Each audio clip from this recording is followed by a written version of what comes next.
Meus caros amigos, minhas queridas amigas, tenhamos todos uma excelente noite.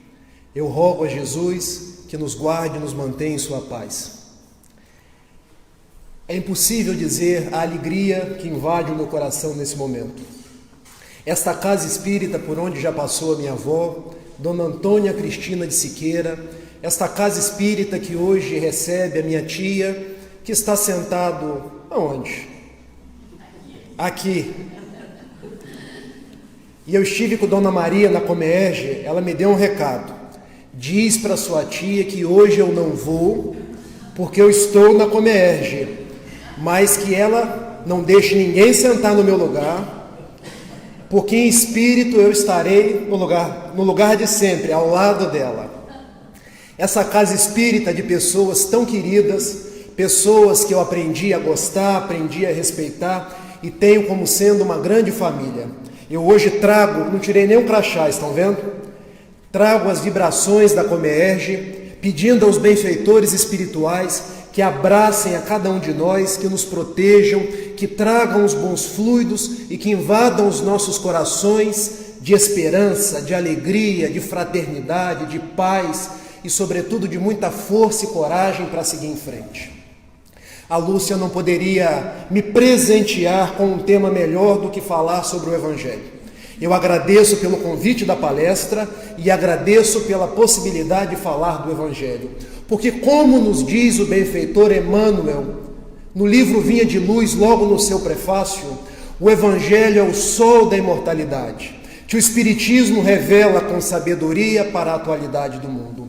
Nós ainda não nos demos conta do poder e da força do Evangelho de Jesus na vida de cada um de nós. Porque o Evangelho não são apenas as histórias contadas sobre Jesus, é a presença do próprio Jesus em espírito e verdade na vida de cada um de nós. Nesses dias tão tumultuados do presente, nesses dias em que todos parecem e todos têm os mais variados problemas, vincular-se ao Evangelho de Jesus é vincular-se a uma proposta de paz. E o que o Espiritismo nos traz em o Evangelho segundo o Espiritismo não é uma leitura diferente do Evangelho de Jesus, mas uma interpretação dos textos do próprio Evangelho de Jesus, retiradas da Bíblia, de forma atualizada com o nosso presente, de forma que nós, com a consciência que temos hoje, possamos compreender. E se vocês se derem conta, eu cheguei em Itapiruna sem o meu Evangelho, mas fui na casa de meu pai. Falei: pai, vou fazer uma palestra em Bom Jesus e preciso de um Evangelho. Você me empresta o seu? Eu empresto sim, meu filho. E ele me deu esse daqui. Eu falei: pai, está surrado o seu Evangelho. É sinal que eu li, meu filho. Boa coisa. Falei: pai, está amarelo o seu Evangelho. Meu filho, é sinal de que eu moro na Veneza do Norte Fluminense. Porque depois de tanta enchente, depois de tanto tomar água, se o livro não tivesse amarelo, alguma coisa estava errada. Então trago o livro que o meu pai leu e que hoje eu pretendo abrir no capítulo 14. Não se pode servir a Deus e a Mamon, nos subitens 4 e 5, quando trataremos no primeiro momento da história de Zaqueu e num segundo momento da parábola do rico e de Lázaro. Mas antes eu quero conversar com vocês sobre essa citação de Jesus. Não se pode servir a Deus e a Mamon. O que é Mamon? Quem é Mamon? O que representa Mamon para o nosso entendimento? Mamon é uma divindade que quer dizer dinheiro, que quer dizer riqueza, que quer dizer posse de bens materiais. Daí Jesus nos disse: não se pode servir a Deus e ao dinheiro. Quando o Luiz começa a passar atrás de mim assim, eu fico logo preocupado. Será que eu estou falando alto? Será que eu estou desenquadrado?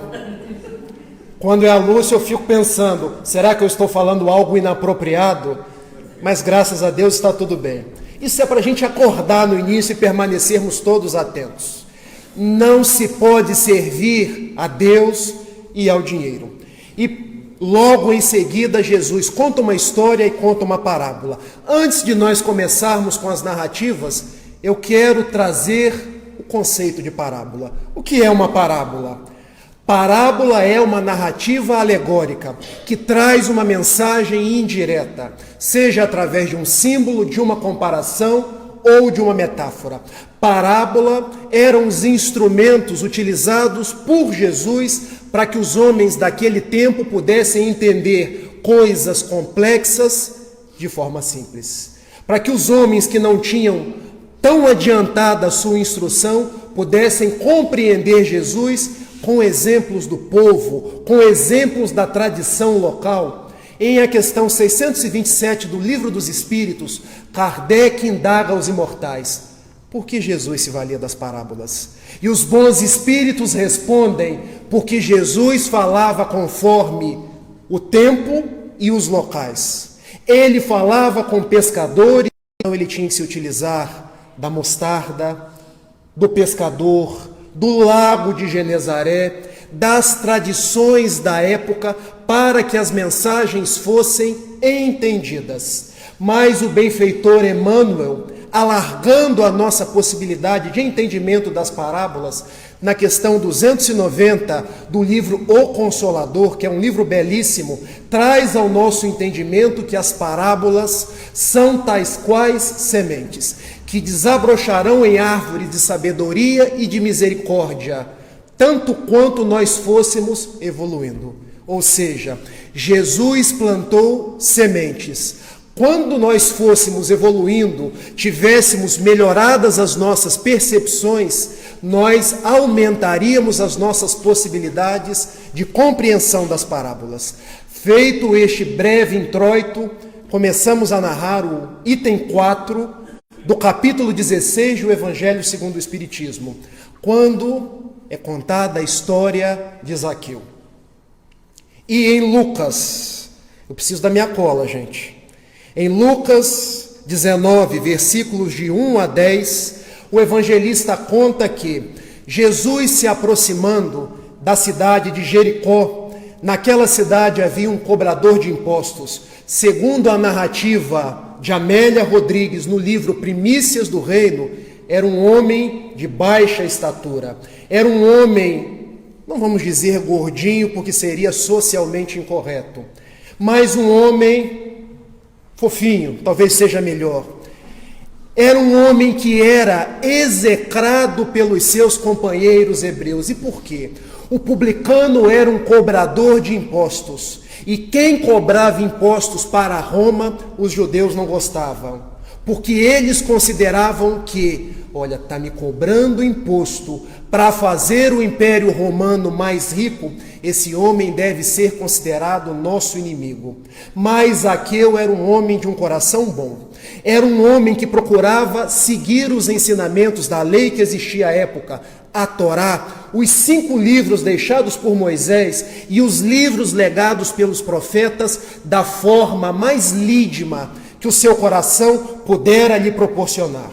E sabendo que Jesus estaria na cidade de Jericó, ele pensou: eu hei de estar com esse homem, eu hei de conversar com ele, eu hei de lhe levar as minhas agruras, as minhas dificuldades, as minhas tormentas. Quem sabe ele pode repaginar a minha vida, ressignificar a minha existência e propiciar que eu me torne uma pessoa melhor. Mas como eu já disse, havia uma dificuldade. Ele era baixinho. E onde Jesus estava, as multidões se apinhavam. Eram endemoniados, eram pessoas surdas, pessoas mudas, pessoas que iam ao entorno de Jesus para angariar a cura que ele podia trazer. Vocês acham que uma pessoa baixa no meio da multidão conseguiria encontrar Jesus? Mas ele resolve utilizar-se de uma estratégia. Havia naquela região pequenas amoreiras conhecidas como sicômoros, e ele pensou: se eu subir no alto da amoreira, no alto do sicômoro, eu me tornarei maior que qualquer um que aqui está, e lá de cima eu poderei entrever Jesus. Vejamos se um de nós faríamos isso hoje. Porque a história de Zaqueu nos traz essa audácia de quem num primeiro momento fez de tudo para estar com Jesus. Se fosse hoje, os jovens diriam assim: eu subir numa árvore, isso é pagar um mico. Ou diriam assim: não é nenhum mico, é um verdadeiro King Kong, vê se eu vou me prestar um papel dele, um papel desses. Mas ele assim não pensou, subiu na árvore, e quando Jesus se aproximou, olhou para ele e disse: desce daí, Zaqueu, porque nesta noite apraz ao Filho de Deus pernoitar na sua casa, porque nessa noite chegou a salvação ao seu coração, a salvação ao seu lar, porque tu és filho de Abraão, tu és filho de Davi, e hoje eu hei de pernoitar comigo. Mas Zaqueu, naquele instante, começa a descer do sicômoro, fazendo um verdadeiro exame de consciência de tudo aquilo que havia feito de errado. Ele começa a pensar: será que eu defraudei alguém? Será que eu passei alguém para trás? Será que eu agi incorretamente? Onde será que eu agi em desacordo com a lei? Exame de consciência. Cair em si. Jesus de início não havia lhe perguntado ou lhe pedido nada. Aquilo foi espontâneo nele. E ele desce e antes de Jesus abrir a sua boca, ele de imediato pronuncia: Senhor, se eu houver defraudado alguém, eis que eu devolvo o quádruplo, e nesse instante eu vou dividir todas as minhas riquezas com os mais necessitados. E naquela mesma noite Jesus pernoitou na sua casa, e depois daquele episódio, Zaqueu tornou-se um grande propagador do Evangelho, indo para uma outra cidade do cristianismo nascente para trabalhar em favor da Boa Nova. E o que nos diz essa passagem de Zaqueu, inserida no capítulo que fala: não se pode servir a Deus e a Mamon? Nos traz o exemplo do homem que abdicou dos seus bens. Nos traz o exemplo daquele que prometeu restituir o quádruplo se houvesse fraudado alguém ou corrompido algum bem da vida. E agora eu pergunto para cada um de vocês: nós estamos servindo a Deus ou a Mamon? Como é a nossa relação com os bens materiais? Como é a nossa relação com o dinheiro? Como nós nos portamos quando o dinheiro nos falta e nós não podemos manter aquilo que consideramos o nosso status, o nosso padrão social? Não precisa preocupar não, tá, gente? Tá tudo bem aqui. Porque eu fico vendo eles andando. Tá não, tá atrapalhando não. Comigo aqui. Como nós nos relacionamos com os bens materiais? Será que nós somos capazes do mesmo ato de desprendimento de Zaqueu? Será que nós estamos hoje privilegiando a vida do espírito em desfavor da vida da matéria? Ou nós vivemos para angariar coisas, para angariar bens, para nos tornar cada vez mais ricos, cada vez mais poderosos no mundo? Como é a nossa relação quando não temos dinheiro na nossa conta bancária? Como é a nossa situação no mundo quando aquilo que consideramos essencial nos falta? É esse o chamado de Jesus a cada um de nós, quando ele nos diz que não se pode servir a dois senhores. Porque em verdade a história de Zaqueu nos demonstra que buscai primeiro o reino dos céus e toda a sua glória e toda a sua justiça, que tudo mais ser-vos-á acrescentado. Vejam a didática de Jesus. Ele não diz buscai tão somente, mas ele diz buscai primeiro. Qual o ensinamento que está íncito nessa colocação de Jesus? Que nós somos seres imortais, que nós somos espíritos que viemos para a terra sem nenhum bem e voltaremos da terra ao plano espiritual sem nenhum bem. Nós precisaremos dos bens no mundo para pagar as nossas contas, para entretecer as nossas atividades, mas quanto mais nos agrilhoamos aos bens, mais perdemos a nossa paz. Mais perdemos o sentido existencial da nossa existência. Vejam, o problema não é ter bens. Nós precisamos dos bens. O problema é nos prender aos bens e eles se tornarem o que nós temos de mais importante. Foi o mesmo Jesus que no Sermão da Montanha, lá em Mateus capítulo 5, assim anunciou: por que vos preocupais em demasia com o que tereis de vestir ou com o que tereis para comer? Não é o vosso corpo mais do que as vestes? Não é a vossa vida mais do que os alimentos? Olhai as aves do céu. Elas não plantam, elas não colhem, elas não guardam em celeiros, porém vosso Pai que está no céu as alimenta. Olhai os lírios do campo. Eles não fiam, eles não tecem, mas nem mesmo o rei Salomão, no auge da sua glória, se vestiu tão belo quanto qualquer um deles. Se Deus alimenta as aves do céu e veste os lírios do campo, por que não providenciaria o mesmo para convosco, que sois filhos do Altíssimo? Buscai primeiro as coisas do Espírito. Daí, a passagem de Zaqueu é um exemplo para nós de que podemos nos desprender das coisas materiais. Quanto mais nós nos desprendemos, mais nós angariamos a paz. Mas, Rafael, existe uma outra passagem do Evangelho que Jesus diz a um jovem mancebo rico, de que ele vendesse todos os seus bens e de que ele voltasse e teria um tesouro nos céus. Existe. Mas Jesus não estava chamando e nem está chamando nenhum de nós hoje para sermos ermitãos, para nos desvencilharmos de tudo e passarmos a agir no mundo, a estar no mundo sem nada. O convite de Jesus é para uma ressignificação da nossa existência, para que nós possamos colocar na balança dos valores aquilo que é realmente importante. Esse é o verdadeiro sentido da vida de Zaqueu. E Zaqueu, isso eu posso conversar aqui com vocês, porque já foi objeto de palestras de Divaldo Pereira Franco, de Haroldo Dutra Dias, e está nos mais variados livros.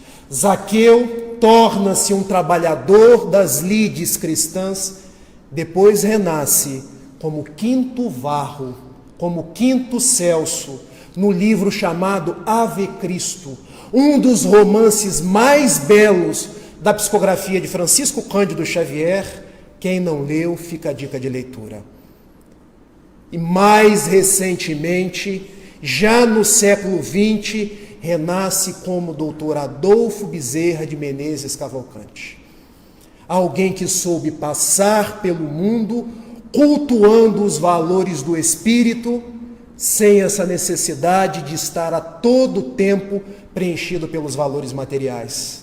Alguém que, quando foi ao seu consultório, à sua farmácia, no Riachuelo, na cidade do Rio de Janeiro, ele doou até mesmo o seu anel de formatura para que uma de suas clientes, uma das pacientes daquela noite, pudesse ter aviada uma receita.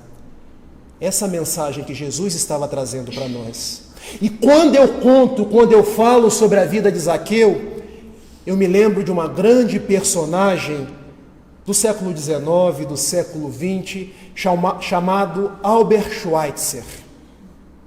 Albert Schweitzer, nascido em 1875, na Alsácia, que já foi francesa, já foi alemã, depois da guerra voltou a ser francesa, tornou-se um grande filósofo, tornou-se um grande músico, compunha e tocava como ninguém as músicas de Johann Sebastian Bach.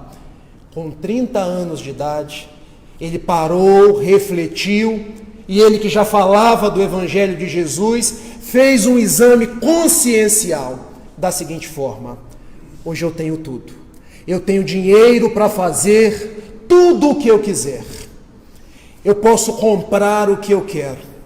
Eu posso sair e ir onde eu quiser. Mas o meu coração permanece vazio. E a minha alma carente de paz. Ele lê o Evangelho de Jesus nessa passagem do mancebo rico e resolve: vou entrar na faculdade de medicina. Os seus amigos da época: homem, você está maluco? Você já tem tudo que um homem da sua época pode ter. O que mais você quer? Quero servir à humanidade. Quero tornar-me útil ao ser humano. Quero poder fazer aquilo que Jesus pediu que nós, seres humanos, fizéssemos. Faz a faculdade de medicina 6 anos. Depois vende todos os seus bens. Entra numa missão francesa que vai para o Gabão, na África, numa cidade chamada, se alguém aqui falar francês, me ajude, porque eu posso não ter a pronúncia correta, Lambaréné.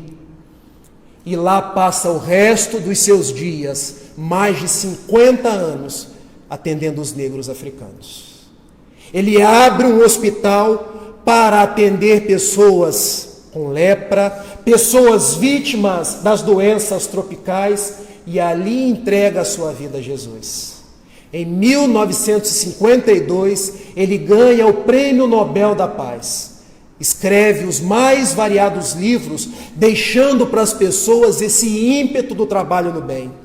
E num desses livros eu recolhi uma frase, e a frase diz mais ou menos assim: os anos enrugam a pele, mas renunciar ao entusiasmo, renunciar ao trabalho no bem, faz enrugar a alma. E agora eu pergunto para vocês mais uma vez, pergunta que eu faço para mim todos os dias: será que eu estou no mundo para me tornar o melhor advogado, o advogado mais rico, o advogado mais influente, aquele que tenha mestrado, doutorado, seja um PhD, um PhDeus, e deixar de ver os valores reais que ornam a minha existência? Será que eu preciso de ações na bolsa de valores, ter investimentos que cada dia rendem mais, e sou incapaz de ajudar uma pessoa? Sou incapaz de ajudar o meu próximo, mais próximo, que está dentro da minha casa? O Evangelho de Jesus é esse sol na imortalidade, porque Jesus, conforme ele mesmo acentuava, não tinha uma pedra para recostar a cabeça, mas foi o homem mais rico que a humanidade conheceu, porque era rico de valores, porque era rico de amor, porque era rico de fraternidade, porque os seus atos demonstravam a sua riqueza espiritual. Não podemos estar a serviço do dinheiro e ao mesmo tempo a serviço de Deus. É incongruente. Vejam, nós precisamos do dinheiro, mas tanto quanto nos algemamos a ele, passamos a perder o foco da nossa existência. Passamos a tratar as outras pessoas como se não tivessem sentido, como se não fossem nossos irmãos. A Comerge é sempre rica de significado para os meus dias, porque hoje, nos estudos da nossa manhã, uma companheira nossa, desculpem o suador constante, é a emoção.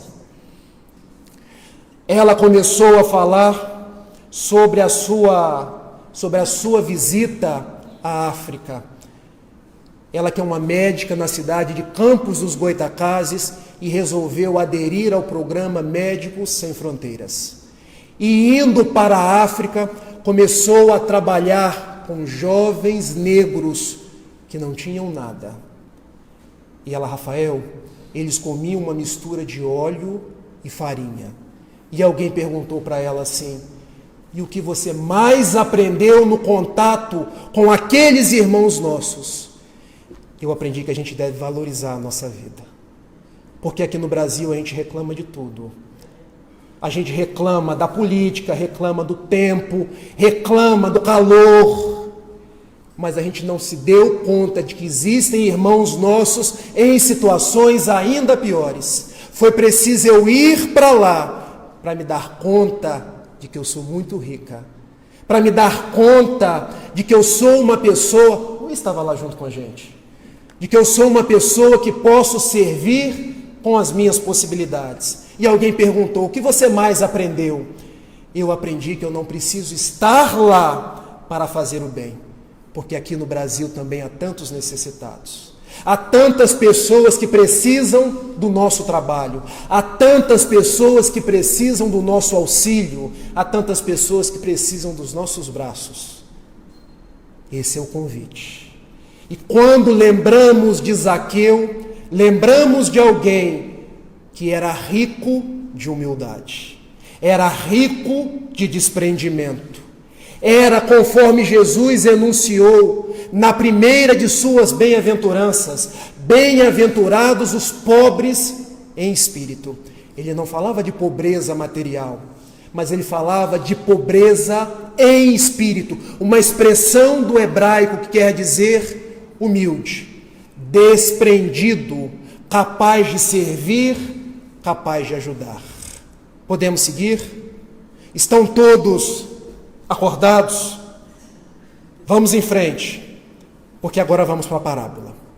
E a parábola vai requerer de nós um pouco mais de disciplina, porque às vezes entender uma parábola, tal qual a parábola do rico e de Lázaro, não é tão simples. Porque, voltei a minha cola, em Lucas capítulo 16, versículos 19 a 31, Jesus narra uma parábola bem interessante, de um homem que se vestia de púrpura, que morava numa mansão, que nada lhe faltava, tinha a casa ornada por todos os bens que ele podia ter. Do lado de fora havia um mendigo. Esse mendigo chamava-se Lázaro, que pedia todos os dias haveres à casa do rico para que ele pudesse comer, para que ele pudesse manter a sua subsistência. E o rico nada lhe dava. Ele dormia ali mesmo, e conta Jesus na parábola que de noite via o cachorro e lambia-lhe a boca. Os dois morreram. O rico foi para aquele lugar, metáfora, que nós conhecemos como inferno, porque inferno é um estado consciencial. Está lá no livro Céu e Inferno de Allan Kardec. Enquanto Lázaro foi para aquilo que consideramos céu. No caso, o céu de Abraão, o céu dos judeus, o céu da raça eleita, como eles consideravam. E entre eles havia um grande abismo. Ao que o rico, olhando Lázaro, que agora estava no plano espiritual, numa situação bem melhor que a dele, diz a Abraão, o grande patriarca da raça hebraica: Pai Abraão, tem misericórdia de mim. Permita que Lázaro venha, ao menos ao meu encontro, molhar minha boca. Observem, ele nunca havia ido a Lázaro molhar-lhe a boca. Mas agora ele pede exatamente para que seja feito a ele o que ele havia negado ao mendigo.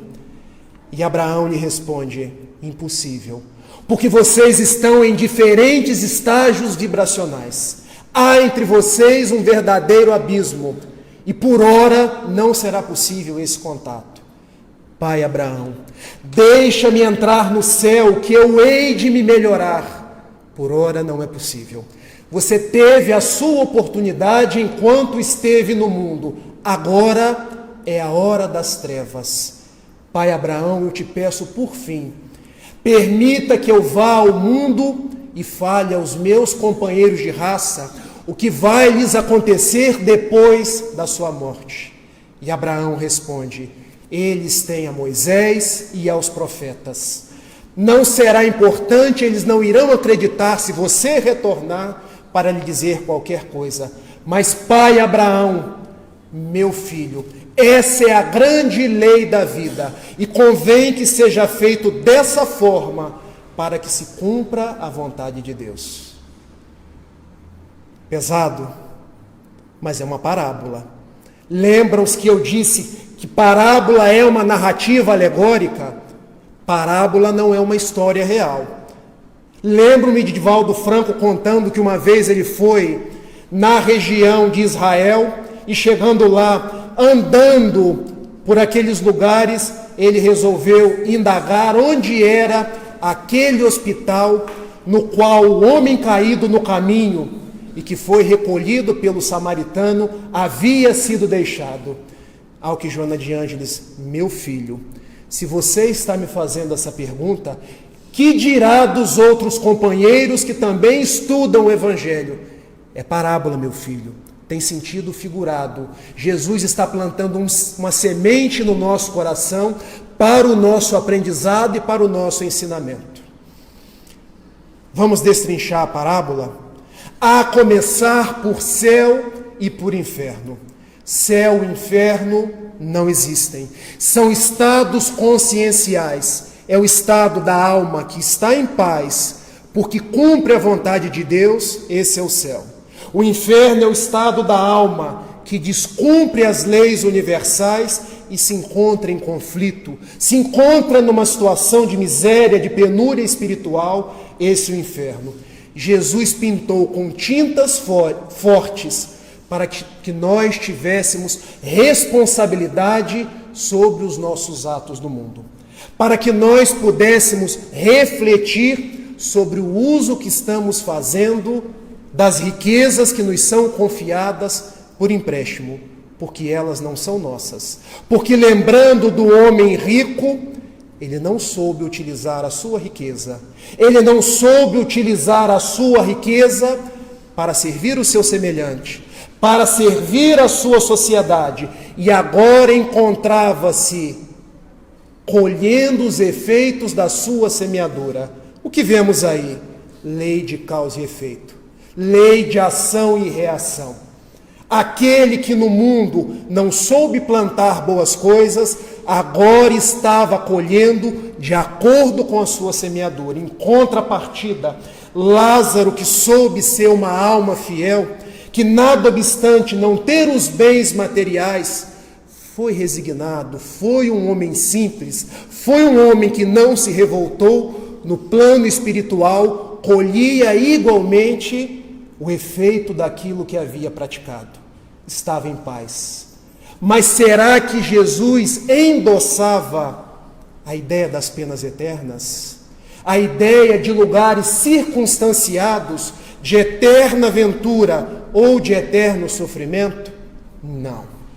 Ele apenas estava dizendo que nós colheríamos aquilo que plantamos, mas que Deus, que é toda misericórdia, devolveria-nos a possibilidade de volver ao caminho do bem, de volver ao caminho da paz. É isso que empreendemos das lições, dessa lição da parábola do rico e Lázaro. E como ela está inserida no Evangelho, no capítulo que fala, não se pode servir a Deus e a Mamon, conseguimos entender que, enquanto Lázaro serviu a Deus, a quem o rico serviu? A Mamon. Enquanto Lázaro foi fiel, o rico não soube ser fiel. E o que isso nos faz relembrar, nos faz rememorar? Como nós espíritas, e agora eu já tiro as considerações do caráter geral dos cristãos e da sociedade, mas eu pergunto para nós, espíritas que estamos todos os dias nos labores da caridade, como nós estamos lidando com os bens? Como nós estamos lidando com o dinheiro? Há uma história contada por Haroldo Dutra Dias, juiz das Minas Gerais, querido de muitos dos vossos corações, pela capacidade de verter as mais lindas palestras, e ele conta que, uma vez, no grupo espírita que frequentava lá em Belo Horizonte, o grupo espírita Meimei, ele recebeu um companheiro espírita querendo se suicidar. E o que era mais interessante naquele caso é que como poderia um espírita querendo se suicidar?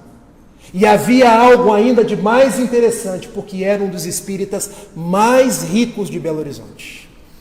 Podia viajar para qualquer lugar, podia comprar qualquer coisa, mas trazia a alma vazia do verdadeiro sentido da vida.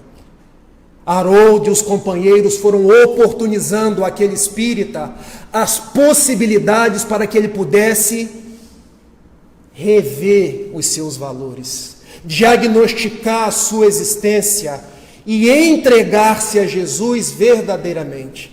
Porque às vezes falamos da boca, como diz o profeta Isaías no Velho Testamento, mas o nosso coração está longe de Jesus. Ele começou a estar mais próximo dos estudos doutrinários, começou a receber mais passes, começou a praticar as tarefas da caridade e perceber que aquelas pessoas que não tinham o mesmo dinheiro que ele eram felizes. Que as pessoas dos bairros simples de Belo Horizonte tinham uma alegria que ele nunca houvera alcançado. Ele melhorou. Precisou do auxílio médico, precisou do auxílio de um bom psicoterapeuta, deixou a ideação suicida. E um dia, na reunião mediúnica que Haroldo e seus companheiros frequentavam, Haroldo, como somos todos nós espíritas, nem um pouquinho curiosos. Somos curiosos? Haroldo indaga aos benfeitores da imortalidade: por que esse irmão nosso, tão rico, que pode viajar o mundo, que pode comprar todos os carros, todas as roupas, teve tantas problemáticas? E os bons espíritos responderam: porque na verdade ele é uma pessoa tão pobre, mas tão pobre, que a única coisa que ele tem é dinheiro. Me acompanharam? É profundo. Ele é uma pessoa tão pobre, mas tão pobre, que a única coisa que ele tem é dinheiro. Para o mundo, ser bem-sucedido é quando eu tenho muito estudo e tenho muita grana. Para os bons espíritos, ser bem-sucedido é quando eu consigo fazer o projeto da minha transformação moral e me transformando, encontre a plenitude para fazer uma curva de ternura com as demais pessoas na tarefa da caridade. Eu hoje tenho uma filha, 1 ano e 4 meses. Luiz conhece, Cato. Quem ainda não conheceu pode ir na Comerge. Eu deixo pegar. Porque pegando a minha filha vai toda a vibração junta. E quando eu chego em casa, ela vem correndo para mim assim, e diz: papá. Eu não sei se ela está querendo chamar o papai ou se ela está pedindo o papá. Mas como eu sou um pai muito otimista, eu sempre penso: nossa, como ela gosta de mim. E nós, os pais, temos a falsa ideia de que nossos filhos são sempre grandes homens da humanidade. E por isso damos o nome Clara. No meu caso, foi em homenagem a Clara de Assis. No meio espírita tem muitos André Luiz, tem muitos Emmanuels, mas não são os benfeitores. São espíritos iguais a nós que precisam avançar e que vêm para a nossa família e que vêm para junto de nós para nós podermos corrigir. Porque amar é corrigir. Porque amar é saber dizer sim, é saber dizer não. Porque amar às vezes é repreender. Porque amar é saber que criar um filho conforme as propostas cristãs é ter a percepção que não se pode servir a Deus e a mamão. Trazendo para o nosso dia a dia, eu moro em Niterói e trabalho no Rio de Janeiro. E escuto muitas pessoas dizendo assim: como meu filho é bem-sucedido. Ele hoje trabalha na Vale. Ele hoje tem mestrado, ele hoje viaja para o exterior, mas às vezes é uma pessoa que não respeita ninguém. Às vezes é uma pessoa incapaz de um gesto de fraternidade. Às vezes é uma pessoa que não te cumprimenta, uma pessoa rígida, uma pessoa ignorante. Em contrapartida, vejo tantos pais dizendo assim: ah, o meu filho, esse só Deus que sabe. Não conseguiu nada na vida, não conseguiu nada entre aspas, porque se fez uma pessoa tão nobre, tão valorosa, uma pessoa tão digna, uma pessoa que ornou a existência de tantos valores, que ao chegar no plano espiritual, será o Lázaro da parábola. Eu gosto de contar histórias de vida, e a minha tia, para mim, é uma grande história de vida. Porque o que eu vejo essa mulher fazendo não está no gibi. Desde muito novo, quando eu via trabalhando num açougue, numa lanchonete, sendo simpático, sendo gentil com todo mundo, atendendo a todos os irmãos, levando um pai doente para dentro de casa, querendo trazer o meu próprio pai, que hoje é vítima de Parkinson, para ela poder olhar. Se envergonhe não, minha tia. O dinheiro para ela foi sempre o vetor para que ela pudesse transformar numa pessoa melhor. E quando eu lembro de minha avó, que participava com Elzinha, que aqui está presente, da costura, eu penso, ela tem muito orgulho de você, minha tia. Porque ela te criou para ser uma pessoa que cumpre o Evangelho de Jesus, que não deixou se seduzir pelas sereias que cantam no mundo, porque os nossos jovens hoje, se deixarmos, eles são seduzidos pelas sereias. Sereias que respondem pelo nome de tecnologia, sereias que respondem pelo nome de aplicativos que cada vez têm mais possibilidades, mas deixam os jovens cada vez mais distantes de Jesus.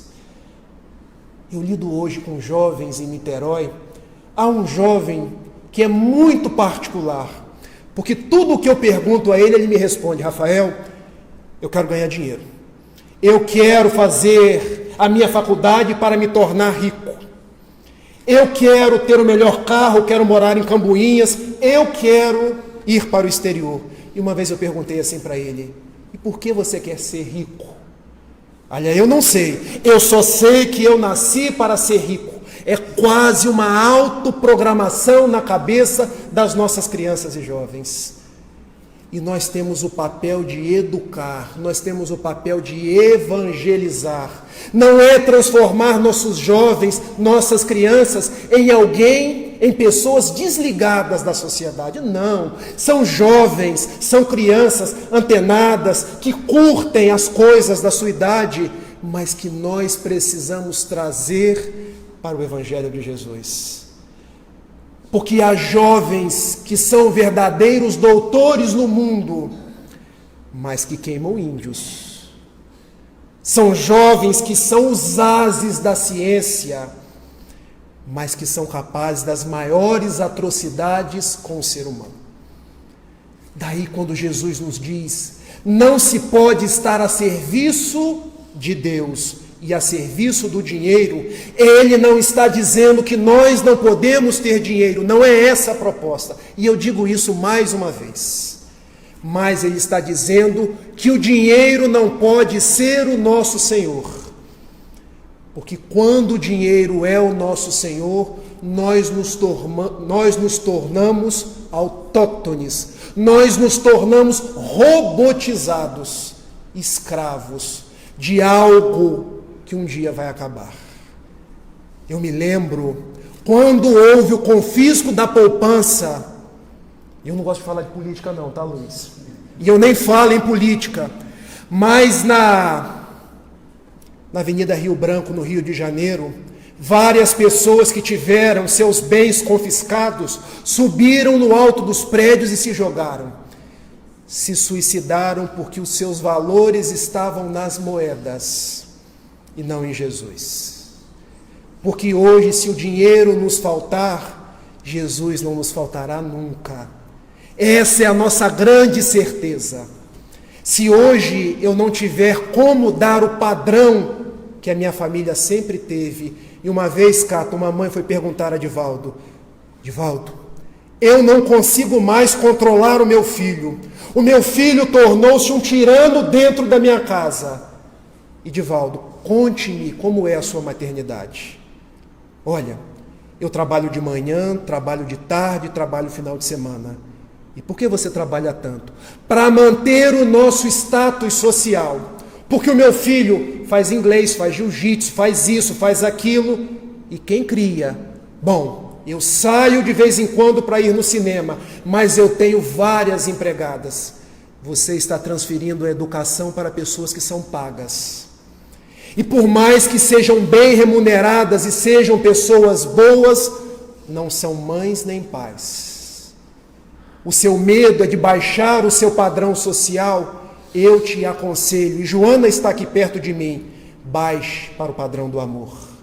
Não adianta tanto dinheiro para daqui uns dias o seu filho ser sequestrado pelo traficante, ser sequestrado pelo barzinho, ser sequestrado pela ideação suicida. Percebam que quando falamos em mamon, falamos no dinheiro, mas falamos dos seus sequazes, que são as drogas, que são as coisas do mundo, que são as prisões aos vícios.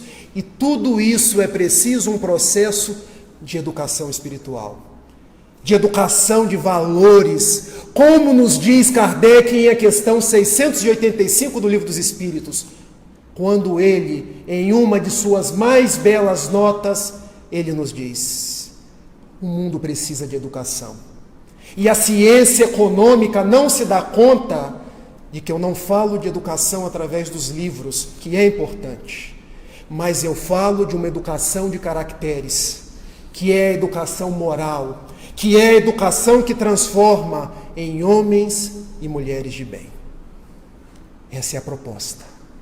Quando elegemos Jesus como nosso modelo, nosso guia, nossa vida nunca mais será a mesma. Nós nos tornaremos pessoas mais conscientes. Teremos problemas, porque todos têm. Somos 7 bilhões e meio de criaturas no mundo. 7 bilhões e meio de criaturas com problemas. O Espiritismo não veio nos tirar o problema, veio nos tirar o desespero. Veio nos ajudar a enfrentar o problema de uma forma melhor, de uma forma mais resistente, de uma forma mais corajosa. Então sigamos, que Jesus permanece ao nosso lado. E para que nós possamos ter em mente e ficar ainda mais claro essa parábola do rico e de Lázaro, eu quero contar uma história. A história de uma rica espanhola. História contada por Chico Xavier. Uma rica espanhola que renasceu futuramente no Brasil, no interior de São Paulo. 1917, negra, pobre, batizada com o nome de Aparecida Conceição Ferreira. Mudou-se para Uberaba, transformou-se numa notável enfermeira. Começou a trabalhar na Santa Casa de Misericórdia.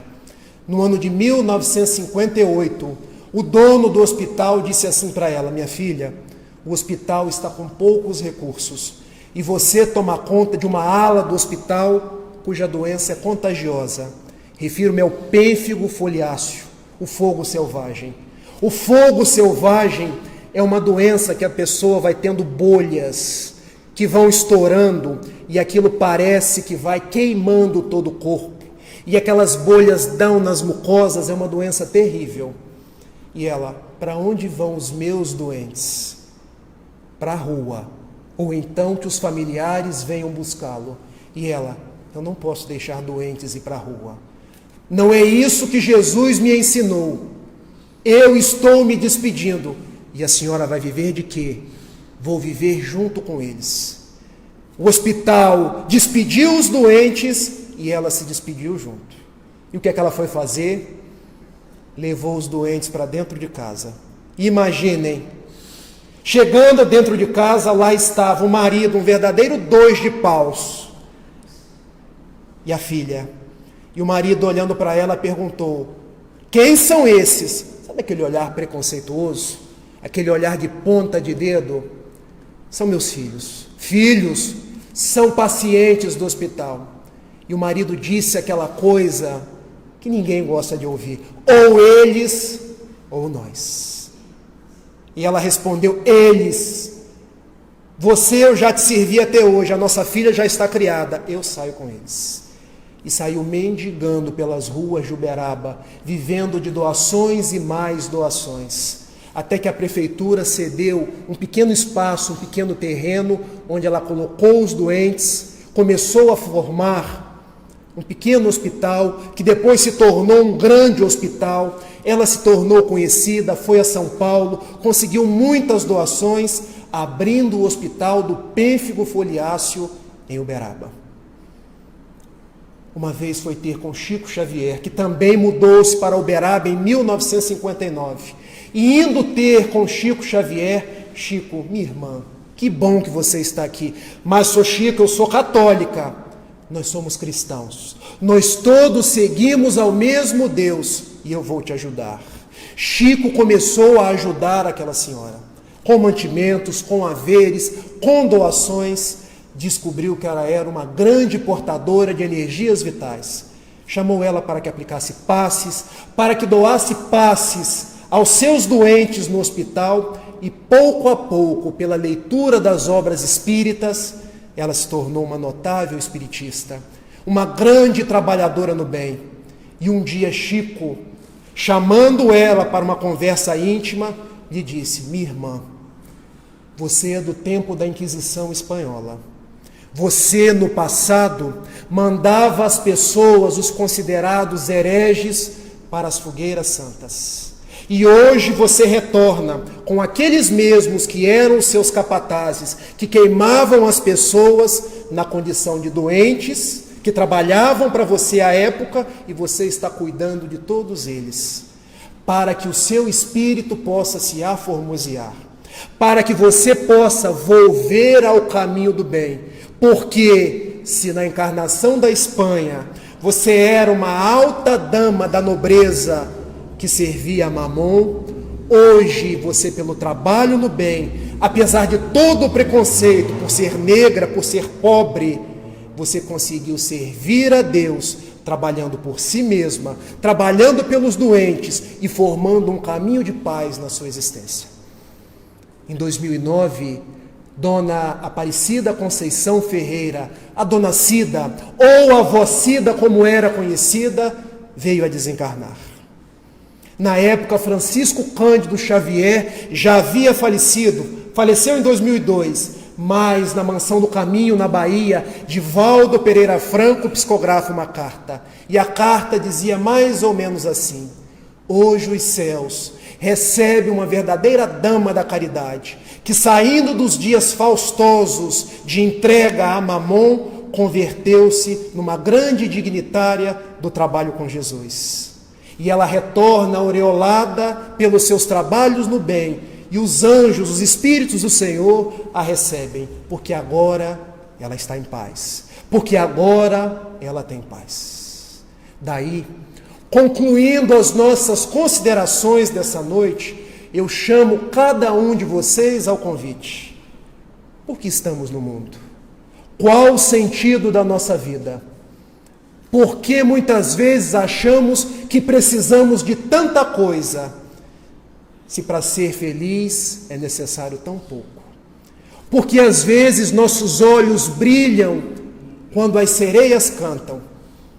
E no grande livro da mitologia grega, as sereias eram metade peixe, metade árvore peçonhenta. O livro da Odisseia, quando Ulisses ou Odisseu, indo passar por aquele mar encapelado, vem-lhe uma voz ao ouvido e diz-lhe: cuidado com as sereias, elas irão cantar, e muitas vezes você irá ser atraído pelas suas vozes, mas se você conseguir resistir, você atravessará o mar da vida e angariará a paz.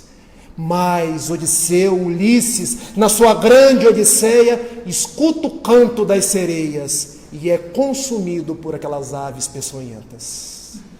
Nós não precisamos mais ouvir esse canto das sereias, porque hoje já temos a condição de ouvir a voz de um grande amigo, que nasceu na simplicidade de uma estrebaria, que cantou no meio de leprosos, no meio de endemoniados, que conversou com prostitutas, que teve como um de seus discípulos um cobrador de impostos, que foi crucificado no Monte da Caveira, o Gólgota, numa cruz de martírio, numa cruz infamante, duas hastes, uma apontando os céus, porque ele representava o caminho para Deus, e a outra na horizontal, representando um abraço em toda a sociedade. Esse é o verdadeiro cantor que hoje aguça os nossos ouvidos e nos chama para servir a Deus, para estar a todo dia procurando sermos homens e mulheres de fibra, homens e mulheres melhores, homens e mulheres que se há dor no lado, onde eu posso servir, onde eu posso ser útil, porque os meus braços se tornam mais laboriosos, não só quando eu estou contando fardos e fardos de dinheiro, mas quando eu estou consolando vidas, quando eu estou aconchegando, quando eu estou trabalhando para o bem. Era essa a mensagem que eu queria deixar a cada um de vocês, agradecendo pela acolhida de sempre e agradecendo sobretudo a Jesus, o nosso mestre, o nosso modelo, o nosso guia, que conforme o soneto de Maria Dolores, a poetisa baiana, ela se intitulou Jesus. Onde estiver Jesus, alma querida e boa, ilusões, erros, falhas, apareçam embora. Ainda mesmo que o mal em torno desarvora, ilumine, esclarece, ampare e aperfeiçoa. Onde estiver Jesus, nada se diz à toa. O engano pede luz onde a verdade mora. A caridade reina, a esperança ora a hora. Alteia-se mais bela, o trabalho abençoa. Onde estiver Jesus, ainda que humilhado ou sozinho, nas desfigurações ou nos aleives do caminho, alteia-se de amor que é sol ardente e fecundo. Onde estiver Jesus, eis que Jesus te espera, a bondade, o perdão, a fé e a paz sincera, para a glória do mundo e para a redenção da vida. Muito obrigado e muita paz.